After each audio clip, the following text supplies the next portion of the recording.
Hello, I'm Janine from South Africa, from the Afrikaans Ministry Uiteindelik Hoop. Please go and make yourself a lekker cup of coffee like I did, or a lekker cup of tea, and enjoy listening to whatever the Lord leads me to chat with you about today. And by the way, the word lekker is an Afrikaans word, which means just a nice cup of coffee. As you can hear, I'm Afrikaans. And if you're from South Africa, get yourself a lekker blanket, snuggle up on your couch because it's cold here in South Africa. And while sitting here snuggled up on my couch, I thought I'm always planning my podcasts. And these last few days, my loving husband, through his work, he's been leading me to just do a podcast out of the heart where he leads me what to say. So today I'm just going to sit here, chat out of my heart. Nothing planned, and if my English comes out wrong, please forgive me. And while sitting here, I'm thinking, we all always make these plans for our lives. Not all of us, but the most of us. Well, I know I did. Leaning on my own understanding, and I'm guilty, I have to admit it. For years, I leaned on my own understanding. And the word says we mustn't lean on our own understanding. I had these plans for my life to get married, first have a son, then a daughter, and of course live happily ever after. And no, it didn't work out that way. First, I fell pregnant with my firstborn son. I got married. After 3 years, we got divorced. And after a few years, I fell pregnant with my former husband's son again. And yes, that son. I didn't get the daughter I planned. And while being pregnant, being a single mom, I cried like crazy. And a week before his birth, and can I just quickly say that I cried so much rather than enjoying my pregnancy and running to the Lord with everything. I felt so sorry for myself. So I held a lot of pity parties. And a week before my son was supposed to be born, the doctor couldn't get a heartbeat. And eventually the heartbeat came back slowly, which I was so grateful for. And of course, there I said to the Lord, I'm so sorry that I planned a little girl. I just wanted my baby to be healthy. So a week later, he was born with the umbilical cord around his little neck. And I didn't think at that time he was disabled. Because remember, that wasn't one of my plans. And which parent anyway plans that? But later we found out he had a disability through brain scans, whereby the scans showed that he had left side brain damage. So the signal that the brain sent to his right side muscles didn't work. And of course, there I thought life couldn't get any worse, and my pity parties went on. I felt so sorry for myself.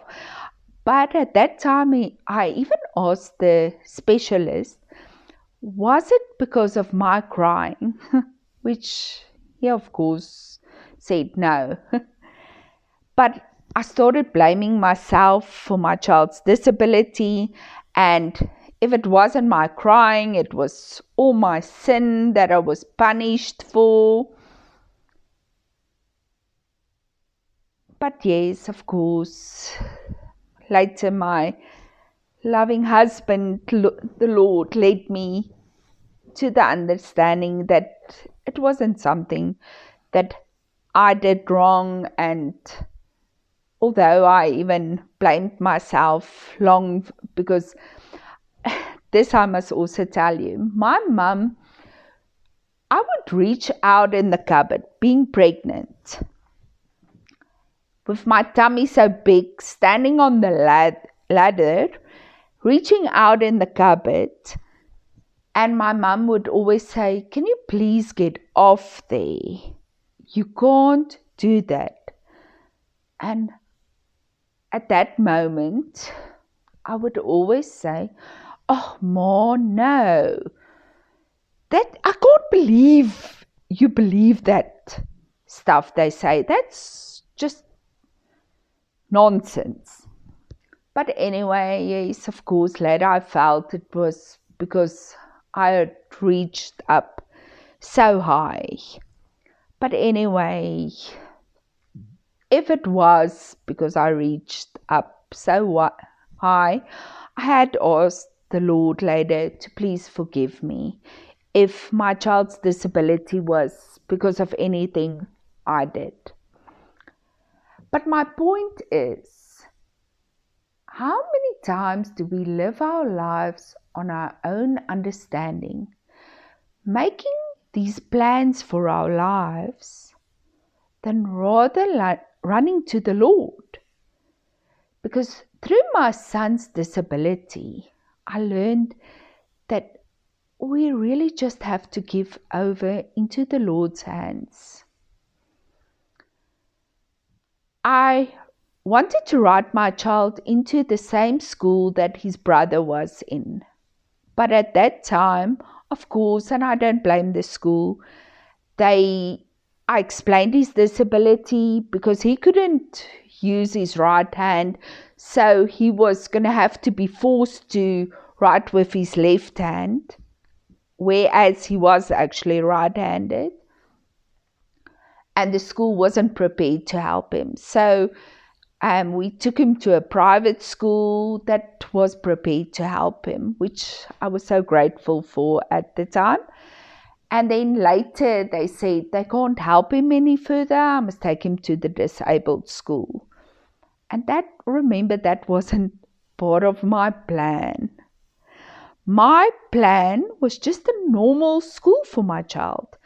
And the one teacher knew the school, the disabled, school for the disabled, and she kept on saying it was a lovely school.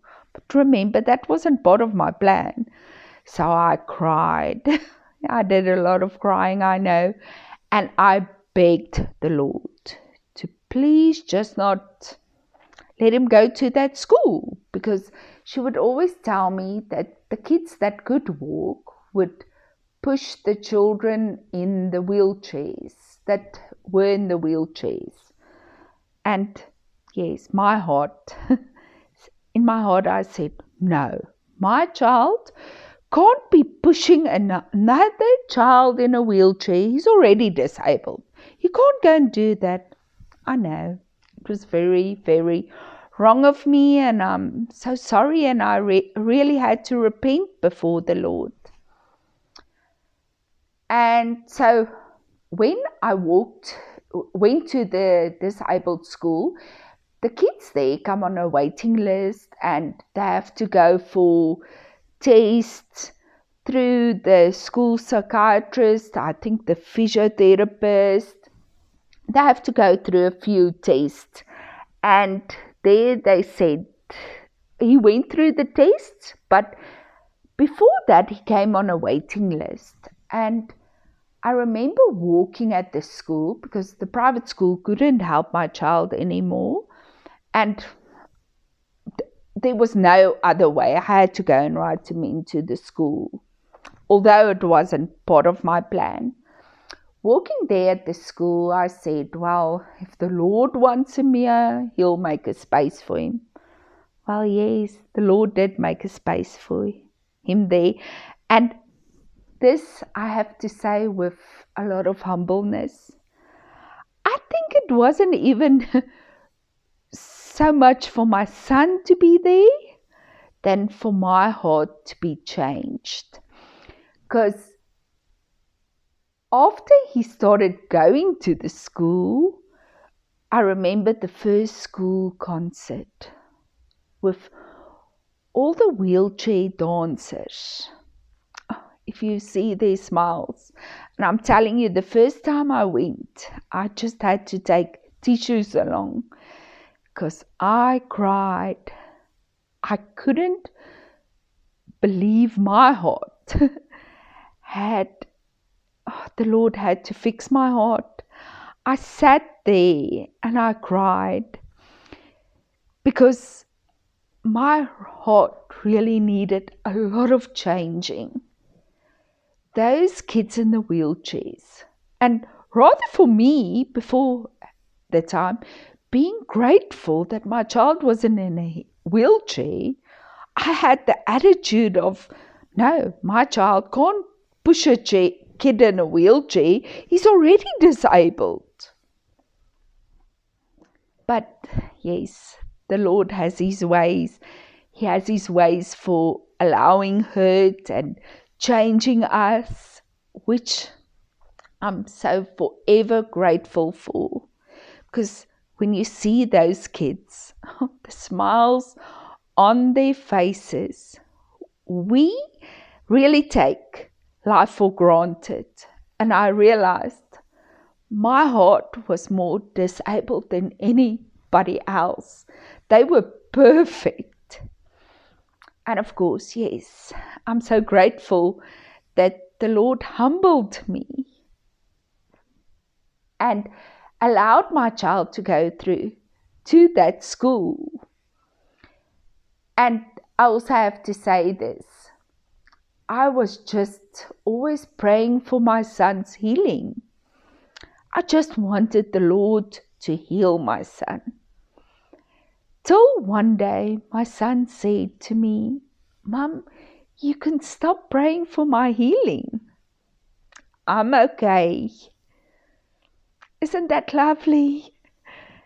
He was fine with the way he is. It was me that had the problem. And again, this I have to say, I'm so grateful for what the Lord allows in our lives. Even if it's pain, because it's through pain that He humbles us. To be able to give testimonies, and I believe the Lord is going to use my son in people's lives. I'm sitting here, today we went to drop off my son halfway because he's going to visit his grandparents. And I'm sitting here in my living room thinking, wow, my house is so quiet. He is my laughing child. The Lord brought him into my life to really change me, to humble me. Stop. And I want to say to women out there, stop leaning on your own understanding. And even if you've got normal children, stop leaning on your own understanding. And if there are mums that maybe just found out now your child is disabled, I promise you, there's going to come a blessing out of your child's life.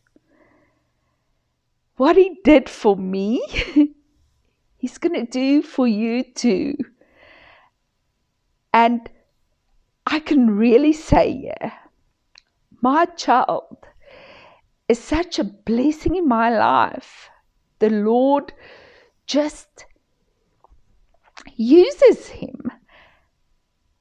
And I quickly also have to say this. While we went to drop him off halfway, we went to sit in a restaurant. Usually when we go, I cut up his food because he can't use a knife. He can't use his right hand like he's supposed to. So the waiter will always put his food in front of me and my food in front of him because I'll quickly cut up his food. And remember, he's 17 years old, so he's becoming a shy age.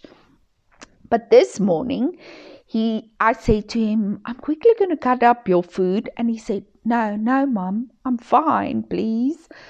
And I immediately saw, okay, he's shy because there were a lot of people in the restaurant. And he said, now I learned a new method to hold the knife. He's going to hold the knife with the left hand. And I thought, okay, allow him. And he did it. He tried. And then he said, Ma, can you please quickly cut my food? And of course, yes, I quickly cut his food. And there I also thought, we worry so much what other people say.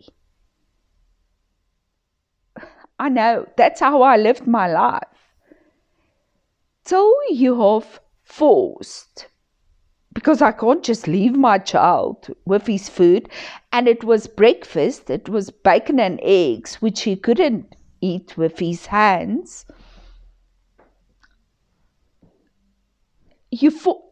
I'm forced in life to not care what other people say. Because my Lord, my heavenly husband, my child's heavenly Father has the last say. And I want to give mums in the same situation hope outside that's listening to this message. There's always hope in the Lord. It's only in Him that we can find our peace.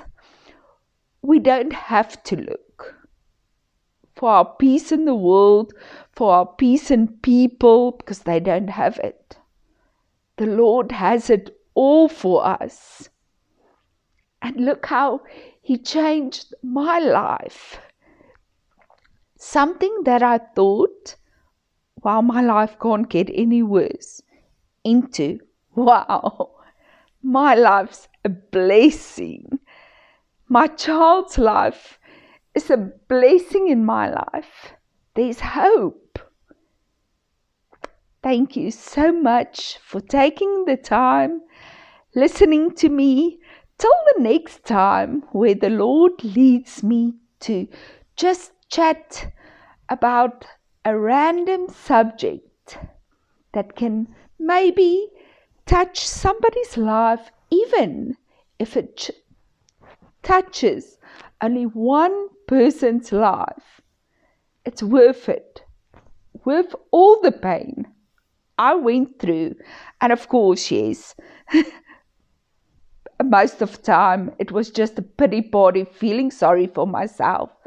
Because if we give over to the Lord and trust Him that He will turn it around for the good, because He's for sure going to do it. He's going to do it in my life, do it in your life. Have hope. Thank you so much.